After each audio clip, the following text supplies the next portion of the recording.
Hello, everyone, and welcome back to the 2023 Hack Summit. We're joined here today by Adam Jackson, who's the founder and CEO of BrainTrust, which is basically building a decentralized developer network for Web3 and revolutionizing how we build software using the blockchain as apparatus to help get projects done. And it's a really incredible story that Adam has, both with him and his personal background and what he worked on in the past, leading up to him starting BrainTrust. So, Adam, thanks for being here today. Hey, Ed, thanks for having me. So Adam, I'm going to move you to the main stage for a second because I just want to just have the audience see you for a few minutes before you give the presentation. Can you just give the audience just a quick overview of you and your background and what you worked on in the past and what led you to create BrainTrust? Yeah, of course. So I'm a software engineer by training. I studied computer science at Vanderbilt University, moved out to San Francisco right out of school, and then sort of an engineer turned entrepreneur. So BrainTrust is actually my fourth venture-backed project. My first one was an e-commerce marketplace acquired by Intuit. Second one was an automotive marketplace acquired by Advance Auto Parts. Then my third one I started in 2012. It's called Doctor on Demand, which is a large video telemedicine service. And that's now merged into another healthcare company and will hopefully go public next year. And then BrainTrust started working on in 2018, really with the idea of like using blockchain technology to create, user-owned networks that can help talent, get better jobs and keep more of the value they create and actually literally control the network where they make their living. And so BrainTrust has raised around 125 in venture. We've been live for 3 years now, have around 250,000 people in the talent community, serving about 2,000 or 2,200 or so clients. And it's mostly like it's folks, designers, developers, product managers, DevOps folks that either want part-time contracts or full-time jobs with companies like Goldman Sachs, Bank of America, Nestle, Nike, Porsche, Volkswagen, and many others. And talent keep 100% of their hourly rate, and clients just pay a flat 10% fee. Awesome. Well, we're excited to learn, so take it away. Cool. All right. So this presentation here is more kind of a macro zoom out. It's about rebuilding the crypto economy through a decentralized workforce. So I start off here with brief introduction. I already gave this one, so that's who I am. I'm also an active investor in this space as well, both directly and through funds I'm an LP in. But first, I want to kind of set the stage here for the macroeconomic scene. So we know it's kind of a mixed bag, right? We have low unemployment in the U.S. for now, interest rates that continue to rise, housing crash, commercial real estate debt problems coming. Is this technically a recession? I don't know, but certainly we're feeling a lot of pain, and it's certainly intact. And so what happens in these downturns or recessions? You get layoffs, interest rates go up, capital dries up, as we know. Raises take longer and more challenging, and employers rotate out of full-time people and move out to contractors, and obviously lots of layoffs. Tech and crypto, especially as everyone at this conference knows, is really feeling the pain here. There's been almost 300,000 tech layoffs in the last 4 quarters. There are shockingly more crypto layoffs in January than there were in November when FTX went under. And big tech is rotating out of full-time over to contractors, and startups are going under at a record pace as venture deployment falls. So is it a recession? I don't know. We fit a lot. We check a lot of the boxes here. And of course, the regulators are here. And what's interesting is I actually created this slide a couple of weeks ago before things got even worse. But there's a continued lack of clarity. To be generous, I mean, there's more and more clarity now around things just being flat out illegal. But they're regulating via enforcement, and this Operation Choke Point 2 is well underway. The good news is these, sort of opaque offshore fraudulent exchange business models like FTX are just now unfundable, right? It doesn't matter what new regulation we get. These are just, these things like Celsius and poorly risk managed, BlockFi, they just won't be fundable anymore. VCs will be held to a higher standard by LPs to due diligence. And of course, code is still law. So we'll see a lot more in the DeFi world, I think. And so, look, I think crypto needs regulation. So let's make that regulators' jobs easier. The space really just can't grow without common sense regulation and enforcement to get rid of bad actors. Good actors will be helped by good regulation. And so the antidote here really is transparency via smart contracts and open source code. And so, how bad is it for crypto right now? How bad will it be next year? Well, I wrote this slide right before the Coinbase got their Wells notice, but I have the same lawyer, outside counsel as Brian Armstrong at Coinbase does, and I've spoken to him about this. Like, as long as Coinbase hangs in there and tokens aren't completely banned in the U.S., we should be fine. There's still a lot of bipartisan support for this industry. I've spent time with the teams, both Senator Gillibrand from New York and Lummis from Wyoming, who last year put forth some really common sense, very fair kind of crypto regulation. That particular bill won't get passed because Congress has changed over. But there's, the good news is there's a lot of bipartisan support for this still. And after these, these tough years, of purging out bad actors, crypto will be well positioned to survive, recover, and rise from the ashes. So, switching gears, how can crypto help the macro economy, macro recovery, while helping itself? So, how do you grow out of a recession? Well, the first thing you can do is increase productivity, which is actually a great use of AI. I know everyone, is very excited about ChatGPT. We actually did a poll of our talent community at BrainTrust and asked them, how many of you use at least one AI tool? And you can see, almost 3/4 of the respondents said yes, they use at least one, ChatGPT being the most popular, Copilot the second. And then how much efficiency are you gaining? And you can see, most people are gaining some efficiency with a nice piece of 51 to 75% plus. So that to me is, just an excellent use of AI. I think it's what it does is it makes programmers more efficient, which allows them to earn more money, and it allows clients' budgets to go further. So it's a win-win. All right, second, you can increase, to grow out of a recession, you can increase opportunity. So now remote work is the new normal. I mean, you see we're doing this whole conference here remotely. BrainTrust is a completely remote-only work platform, with hundreds of thousands of participants and contributors. And so that obviously, like, increasing that opportunity will help productivity, help us grow out of a recession.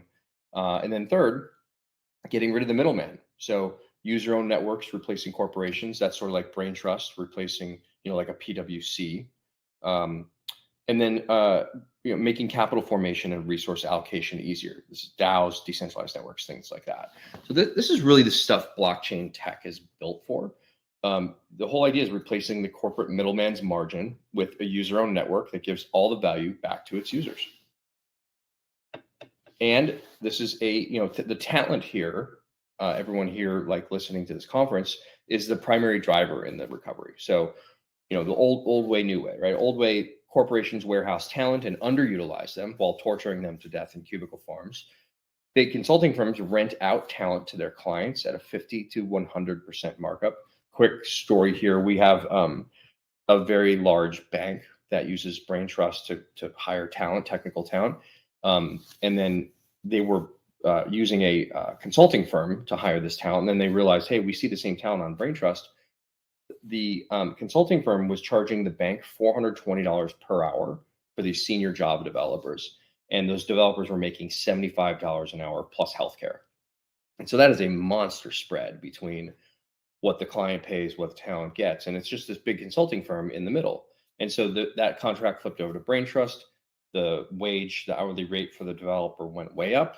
The bank paid less. Everybody wins, except of course the big consulting firm. So this is what blockchain tech is all about: squeezing out that middleman, and then all while holding people hostage with healthcare, making it hard to branch out and do what they want to do independently. So the new way is you replace the high fee middlemen with software and smart contracts, i.e., their margin is our opportunity.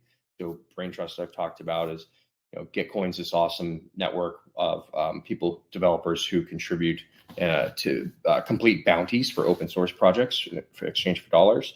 And then Tavali is it's a BrainTrust-like network for non-technical folks. And then, of course, Opolis, which is this really cool healthcare collective that allows freelancers to actually join and get group rates. So get like good health insurance without having to be employed by a big company. I like pictures. So this is kind of the old way and the new way here as we're moving. And so finally, kind of wrap it all up here. So the vision here is what we call unbundling of corporate America. So knowledge workers, and hopefully soon gig workers, like folks who deliver people packages and food, will get to leave their corporate jobs, join a user-owned decentralized talent network, and work when they want, for whom they want, get paid more with no middleman extracting unfair value, and still get access to great benefits. And this all brought to you by crypto. It's not just for scammers anymore. Thanks, guys. That's my Twitter handle. Feel free to follow me, message me there, and Braintrust is at usebraintrust. Thank you. Thank you, Adam. That was a great presentation. Let's go ahead and go through some Q&A together. So there's a number of questions I want to dig in on, which I think are relevant for Braintrust. The first is just kind of the nature of Braintrust and the quality of work and the types of projects on the network. So if we were to compare Braintrust, for example, to networks like Upwork, for example, or traditional Web 2 marketplaces for developers, how do you think Braintrust compares from a quality perspective, from a speed perspective, and from a cost perspective? Sure, yeah. So Upwork we get that comparison a lot. It's actually very different from Upwork. So Upwork's average contract value, same as Fiverr, is about $120, $130. And so these are like logos and WordPress sites, very, very small jobs, one-time jobs. The average contract value for Braintrust is like $92,000, something like that. And it goes up every week because most of these contracts are ongoing. You can see all these stats, by the way, on the public dashboard, info.braintrust.com. And so they're much larger ongoing jobs. And because Braintrust is owned by its talent, the fees are insanely low, right? So flat 10% that goes, that the client pays. So the developers, designers, product managers make more money than they do on Braintrust than they do a Web 2 network or a Web 2 consulting firm. Quality, it's probably the same, right? I mean, you can see a lot of the same people on these sites, but like what's interesting is, if you see the same person on, Braintrust and TopTal and, maybe a PwC talent portal, on Braintrust, they're going to make the most money and thus like, almost no markup. And so you're going to get, the best value there. Got it.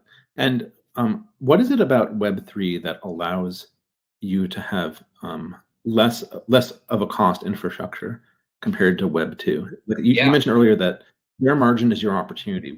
What is the opportunity there for disruption exactly?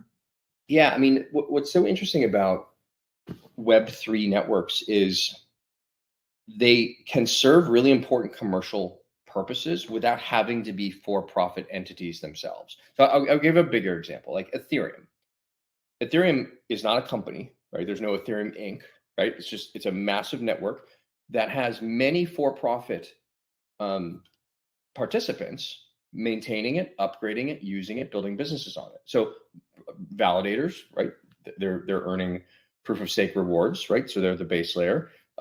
We have companies like TopTal, or sorry, I was just reading the comment. Companies like Consensus, where Consensus is a for-profit company, builds lots of software tools, like things like MetaMask and other awesome things, and makes money and contributes to Ethereum. So the cool thing is Ethereum doesn't need to make money itself, right? So you're like AWS is a high margin business, right? Amazon makes a lot of money off that. So Web3 networks, because they compress out that corporate profit layer, it's just way more efficient, and the value created then distributes out to the people actually building and making their living on the network. So Braintrust is the same thing, right? It's like we have 4 or 5 core teams that kind of contribute to Braintrust.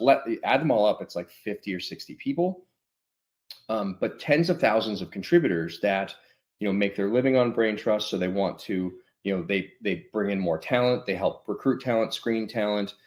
80% or something of the volume ever done on Braintrust is a result of an invitation from a community member. And so, that's how you earn the Braintrust token, is by inviting talent or inviting clients. And so it's this, the token, you could do all this without a token, obviously, like people have, but the token makes it so anyone in the world can participate in the growth. and can control the network and can grow the thing way faster than we could if we were like hiring employees to do everything. Makes sense. And what is there a business model behind Brain Trust? And also, what is the purpose of the token? Yeah, so I mean, the business model is help the talent on the platform make more money, right? Like there's no Brain Trust Inc. There's no profit center. It's a global cooperative. The 10% fee.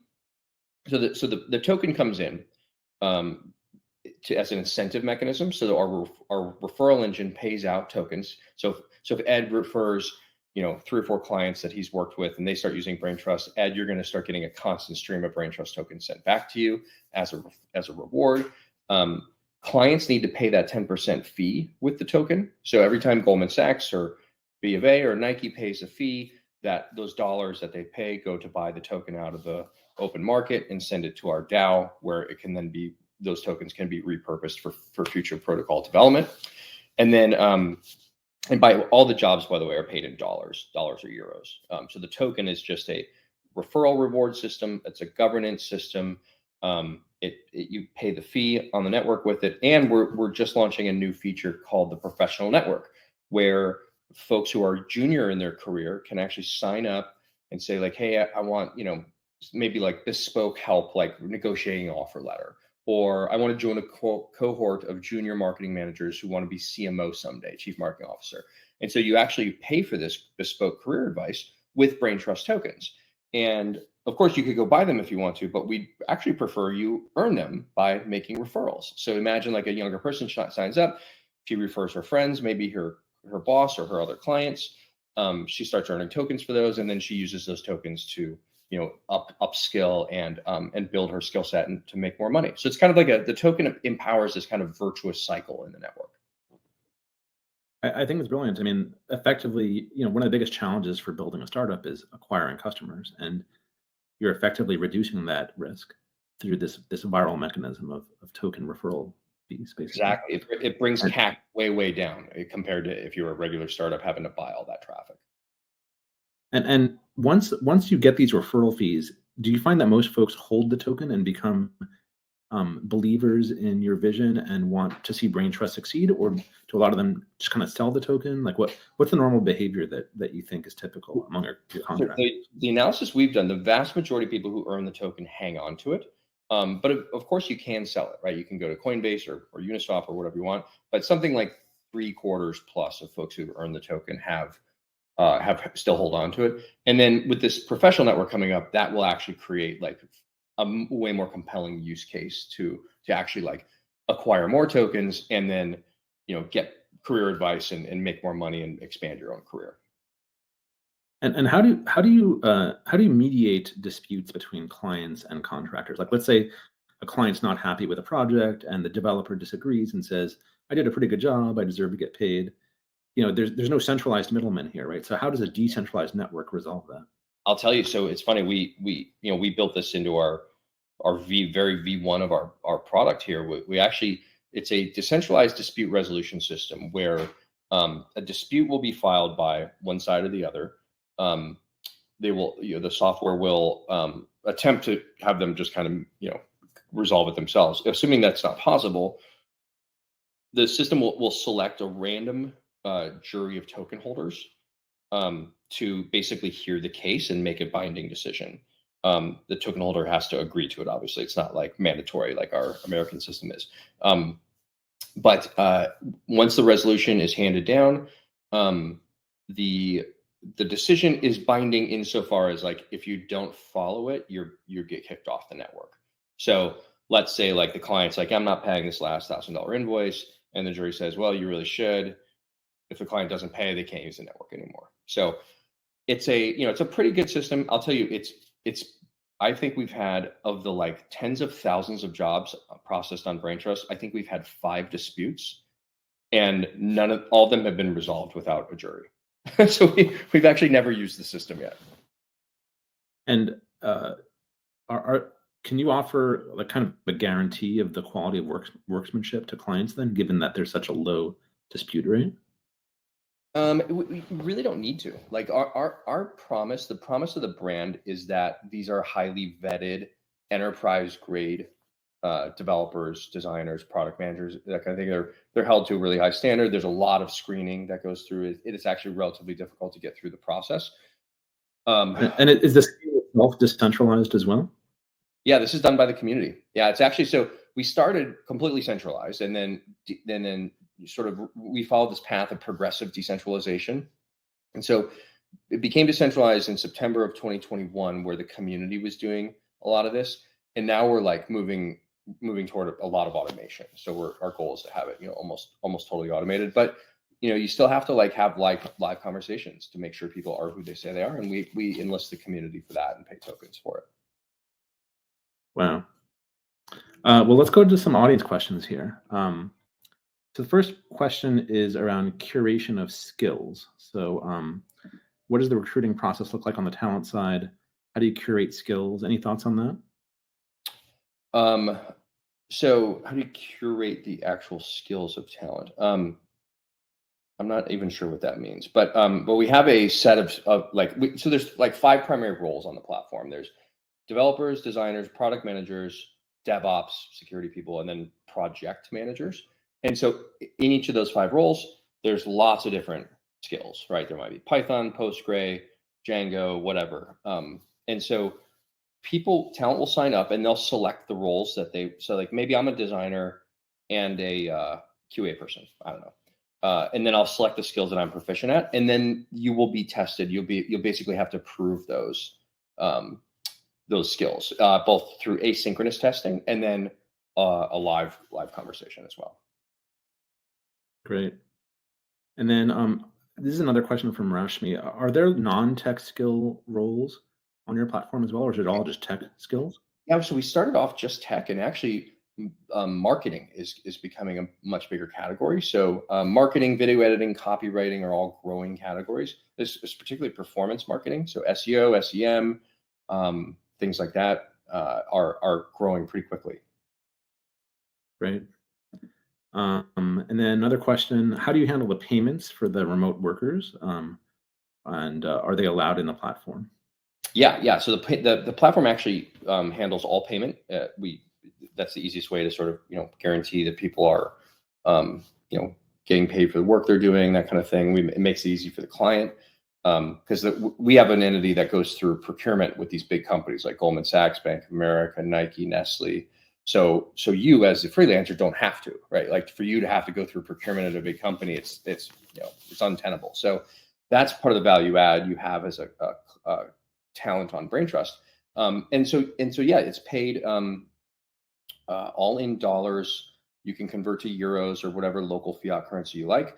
All the clients usually pay in dollars, and our payment partners for those are, we have several banking relationships, and then TransferWise and Stripe are the main kind of backbone. So TransferWise is this really awesome, global Forex payment system. So if you live in, India and want rupees, and the client is paying in dollars, TransferWise can handle all that for you, and it's very, very cheap. Great. The fees are very small. We got one last question here: 1099s versus W-2 workers. Do you guys distinguish between the two on your platform? Yeah, great question. So we definitely do both. It's like I would say 3/4 1099 right now.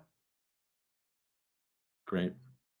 Awesome. Well, thank you very much. We're just about out of time. I think as a call to action, developers in the audience, if you are looking for project work, BrainTrust is the place to go. So I encourage you to sign up and try it out. And if you're looking to get software development done, you can also hire developers on BrainTrust. So Adam, thanks. You're such a great communicator, and it's like an awesome mix of like cool developer tech bullet points, but also business advice. So thank you very much for being here today. Thanks for having me, Ed. Always a pleasure, and love this amazing network you've built. Thanks for having me. Awesome. So we're going to be right back with a panel